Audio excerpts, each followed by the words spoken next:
And we are back. Nimrandir coming back for some more Pathfinder Wrath of the Righteous. It's been a bit. So you may notice we finished up in the last episode our, stuff related to the Thieflings, where we unearthed the traitor that was going on. And I wanted to take an opportunity because I noticed that... Where is it in here? Yeah, the Stolen Moon, that Woljif wanted to talk to us. So, it calls us the commander, which is a little funny because we haven't been put in charge of anything. I know that happens later mechanically, but anyway. So I figured I would go ahead and stop off because also the last thing we really need to do, game-wise, I can't remember if I can see the world map from in here. I don't think so. We had one last place to investigate in terms of like side quest related stuff that I wanted to check out, assuming we don't get some kind of timer that drops on us. And it involves some infiltration, so I've stopped by to buy some invisibility stuff for scouting and whatnot. I've already done that, but anyway, let's talk to Woljif and see what's up here. Look, Chief, I got something to show you. Ta-da! A real beaut, isn't it? Oh, dear heavens. Yeah, he has the Moon of the Abyss. Fantastic. A silver amulet in the shape of a waning moon with a dark crystal in the middle. Yeah. Did you really have this amulet the whole time? Since that night, Chief, Melround didn't even set eyes on it. While he was dealing with the golem, I sneaked past them, and that was that. So you are the one who betrayed. Oof, that cuts me deep, Chief. You and I saw who the traitor was. It's just that when we robbed the shop, I went in first and took what I wanted. Nothing wrong with that. Okay, so at the very least, we did actually turn in like a legit traitor. Okay, that's Although, whatever. of course, I did think about hiding the moon and just taking myself off somewhere warm when all this blows over. But only because I want to see the world. Is it a crime to want to travel? Huh? Is that what counts for treachery these days? So, I mean, I know the answer as to why he didn't give the amulet to her, but yeah. What? So she would slay me right away, you mean? Legit. You saw how antsy she was over Canabras and all this. So I did it. I took the Moon of the Abyss. But I didn't go to Erebeth. And Big Sister wouldn't hear my explanations. She doesn't have the time. I even thought I'd hide the moon somewhere, and then when all the noise had died down, I'd go get it and make a run for it. I'm sick of the Thieflings. And they never appreciated me anyway. So, you didn't betray them yet. Anyway. Sure, why not? How have you managed to hide this thing? Thieves have their ways. Okay, so, yeah, so... Why did you steal this? Because, yeah, it's not sellable? Is that, yeah. Why, he asks? It's expensive. Pretty. And it's my amulet, actually. Not meaning I stole it, but... I mean, this is my inheritance. My grandma and I were poor. All we had was a jewelry box with the moon in it. She used to store it under the floor in the basement, and she'd take it out sometimes just to look at it. Are you buying this, people? I'm not sure I'm buying this, because he's already openly lied to us before. She was always nicer when she had a few drinks in her, so I could ask her things then. One time I asked where she got it from, and she said it was from a demon. The demon who was my grandfather. He said the moon was to be passed down. My ma was good for nothing and nobody, so that's why Grandma decided to keep the amulet for me. She used to say it would be mine when I grew up. I'm gonna say it's a better story than, the one from before, but, I'm still not really buying it. But she couldn't wait until I grew up. She squandered my inheritance when she became a drunk. Took it to Fileman's shop and pawned it. He gave her some coppers for it, and she didn't even haggle. Just grabbed them and ran back to the tavern before last orders.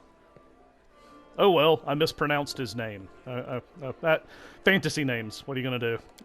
I've been going to Fileman's to look at the moon ever since I was a kid. He chased me away, but I just kept going back, so eventually he gave up. He didn't skimp on security. The place was like a fortress, so he wasn't worried about a street rat like me pinching anything. Even when I got more skilled, I couldn't get any closer to it. One day, I had no one to go with. Another day, there were only oafs who'd never stolen anything more than a church donation box.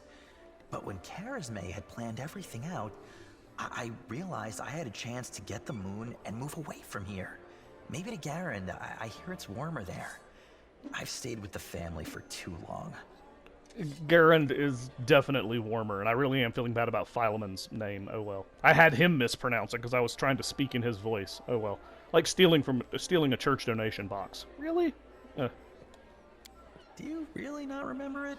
Oh, I thought you would appreciate it. It's from the old man Philemon, the owner of the Ancient Trees and Wonders shop. It's the pride of his collection. The Moon of the Abyss, an amulet with a rare crystal crafted by an unknown maker. When I think of how much this thing is worth, it makes my head spin. Okay, I don't... Yeah, they're all thieves. You know, whatever. That's, you know... risking everything for a shiny trinket, though, that does feel, yeah. This isn't just some shiny trinket. First, maybe some rich person's just dying to buy it. We need to put out some feelers and see if anyone's in the market. Second, maybe it'll come in handy. And besides, I spent so many years looking at it. I imagine things like, what if my grandfather left something else and my grandma spent that too? Maybe I could have had my own barony already if things had turned out differently. Or got some decent education in the capital. They're all just dreams, but the moon is right here. You've got to hold on to what's yours, Chief. So yeah, I'm not going to, insist that he atone for his crimes, but, yeah. So, like, stealing from thieves isn't even stealing, I get that, but we'll just do a shrug. Allies, friends, it's all a load of crap. Life brings us together, forces us to make plans, do whatever it is we do, but it's a safe bet that this ain't forever. I might be a traitor, but the others, are they any better than me? Melround had a good reputation in the family. He was trusted, and you see what happened. If you abide by the law, anyone can rob you. So you need to break the law first when no one expects it, and run before you go soft and get too attached. Whatever you think, I owe you. I'm not just a thief. I have my own business selling things. Thanks to you, I'm still in the family. And we have the black market sewn up in this city. It's a good way to sell valuables. Tucked the amulet under. I'm kind of curious if he's like going to be wearing it or what. If it's a magic item, I'd like to know what it does. So, if you need anything, a scroll or something, just say the word. I have a little portal to our people in Nerosian. You put a note there, and you get what you need. I can't get you anything big, but what they do have is all high quality. Nothing's too good for you, Chief. What's mine is yours. For a price, of course. Interesting. Okay, so I've got access to a black market, sure. All right, well. So that's that. I'm presuming he doesn't have anything else to say. He's standing, repeatedly flipping a coin and catching it. He looks bored, but the tip of his tail is twitching. He perks up. Hey, Chief, how about letting me go? Why would you need a thief in your party? What if I rob you in your sleep? I mean, I'm not going to, for now. But what if I get a rush of inspiration? So, yeah, I won't bother with, I don't know, I may. So, show me what you can get using your thiefling connections. Chief, the thieflings have all the best things. What does he have access? Oh, by the way, one thing I also did purchase. Since he's a two-handed fighter with a dagger, I happened to see this guy for sale called the Attrition Dagger that does Constitution damage, which could theoretically help me kill things faster. So I'm planning on giving that to him when I get an opportunity. Those some rather wacky weapons. An Estock of Purity. Okay. Quarterstaff of Slip. Oh, you get an armor class bonus. Okay, that's kind of interesting. Wands. Okay, so this is what I was... he does not, unfortunately, have a wand of Cure Light Wounds. That would be what I would be interested in, although I only have 101 gold. I can't afford much of anything at the moment. Interest. They're selling holy water. That feels a little weird, but okay. So, yeah. Some stuff. Alright, cool. Okay. Battles await. Yeah, battles await eventually. So, that's the other thing. Like that. Are you really staying in the party or just waiting for a chance to run off? He gives me a hurt look. As if I could. There are demons and dangers around every corner. Stopping short. Don't you worry, Chief. I'll work off my debt honestly. I won't stab you in the back or go on the run with your money. If you buy my wares, I won't have to leave at all. Alright. So, yeah, whatever. You're free to do as you please. Cool. So I have resources. Okay. Awesome. So, I don't know why I'm walking over this way. I don't really have anything new to show. Although, hang on. Here, let me check. I'm losing my temper. I didn't mean to do that. I meant to go already. into my inventory. So, I don't think the Moon of the Abyss is in here. I don't see... Yeah, I don't see any amulets. So, yeah, so unfortunately, not so much. Oh, well. Anyway, the other thing I wanted to do, looking in my inventory, is we picked up Finian the talking weapon, so I kind of need to do some stuff with him. So let's see here. The moment, like I said, I want him to be a longsword because that's what Sela uses, and she doesn't really have a. So yeah, So I've made him a longsword, so I can give that to Sela at some point. But we can also talk to Finian in here, and according to what we said, he gets better as we advance a quest for him, so we'll see what he says. Hail to the adventurers! You know, I've never regretted following you. All, 3 hours you've been doing it. Anyway, everyone seems to revolve around you, like beavers in a mill wheel. I'll have a lot to write about in my report to the Pathfinder Society. Although, thinking about it, it's been a while since I last sent them any reports. So, sure. Tell me about the Society. Oh, well, sometimes folks curse our names, calling us opportunists who just want to line our pockets, but that's only part of it. We're travelers, explorers, solvers of mysteries, and fighters of evil. I mean, good coin hasn't hurt anybody yet, but for folks like me, it's not what matters most. We're curious to see the world, play a part in everything, stick our nose everywhere. That almost, yeah. So, yeah, I mean, that's a fairly accurate description. Like I said, I've described them. It's kind of like a bunch of Indiana Joneses who, are organized all over the world to do, explore stuff. So, anyway. Whoops. Getting into our circle isn't easy. First, you must prove that you can endure any place you're sent to, that you won't shy away or flee. That's why you'll never catch a long line of applicants outside any society lodge. I don't think that's true. There's like a training program. Anyway, every lodge has a venture captain. That's accurate. And if they approve your application, you're in. And there are many lodges all over the world, but the main one, the Grand Lodge, is located far away in Absalom. I've never been there myself, but I've heard a lot of stories about it and about the Decemvirate that governs all Pathfinder affairs from there. So yeah, the Decemvirate are a group of 10 magically, masked leaders, technically. Not at the point that this adventure path was written, but now one of them is unmasked, but anyway. So, alright, cool. So I want to talk about you. Sure, go ahead. Though I haven't really done anything noteworthy yet. How did you become a Pathfinder? I always wanted to be one, ever since I was a kid. I remember I'd go out to the edge of the village at sunset and then just keep walking until I got tired or someone dragged me back by my ear. It was like something drawing me away from home. My clan wasn't the nomadic kind.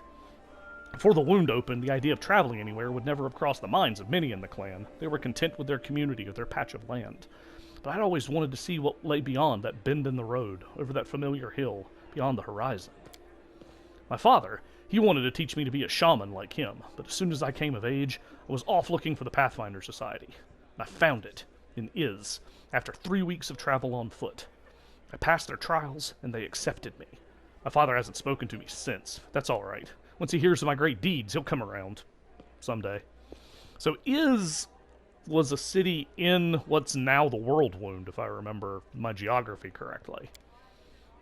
All I wanted was to rush off to some faraway land and find a treasure trove no one else had discovered yet. But I knew I had a duty to Sarkoris. Then the wound opened, the demons, the havoc. In the end, I never went anywhere. But as soon as things calmed down, I'm setting off to explore Aslant, I've already decided. Great ancient ruins. That's my kind of life. Being surrounded by the wreckage here is depressing, as I'm sure you know.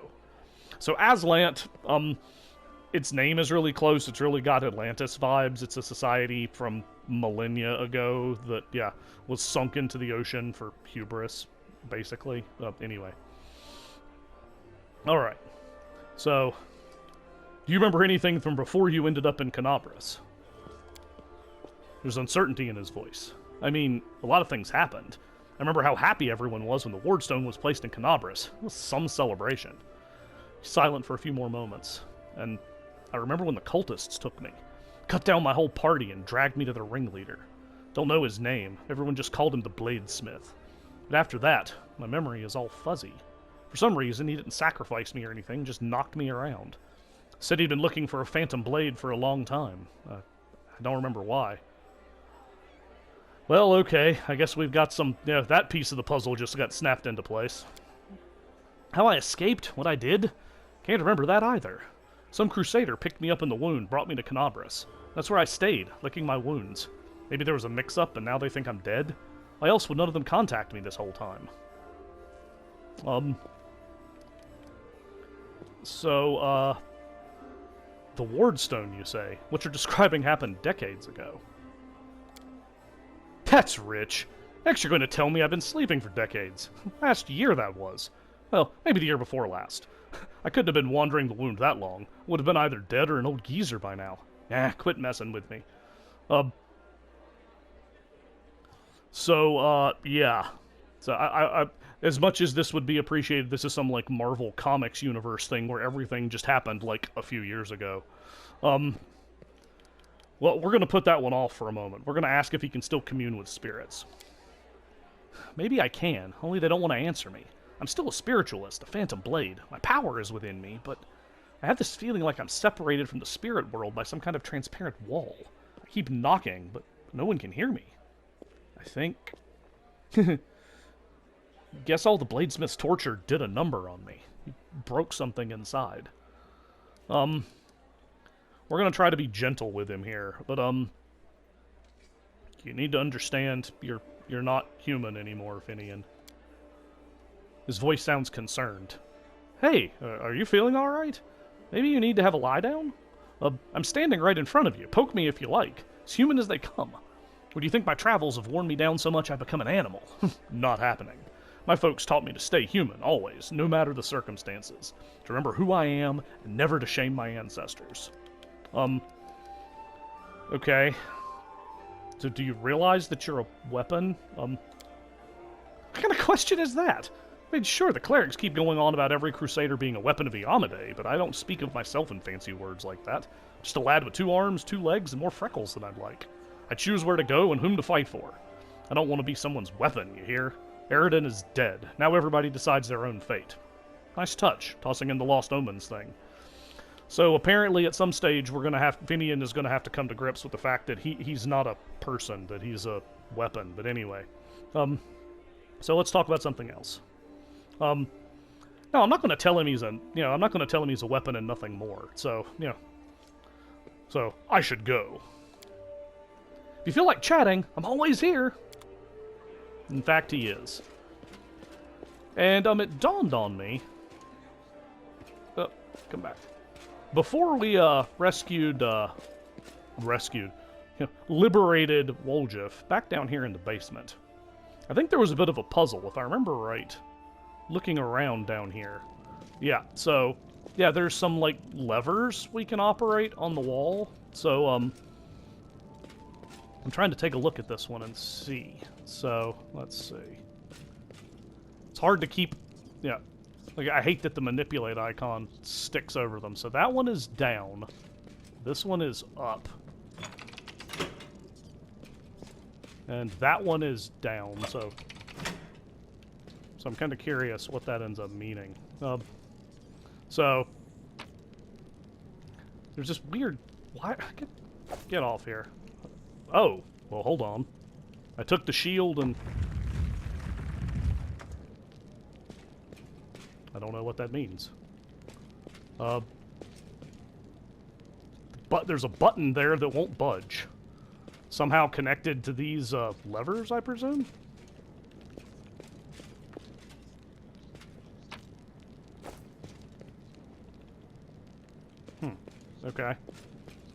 and I can't mess with the levers anymore. Well, that's weird.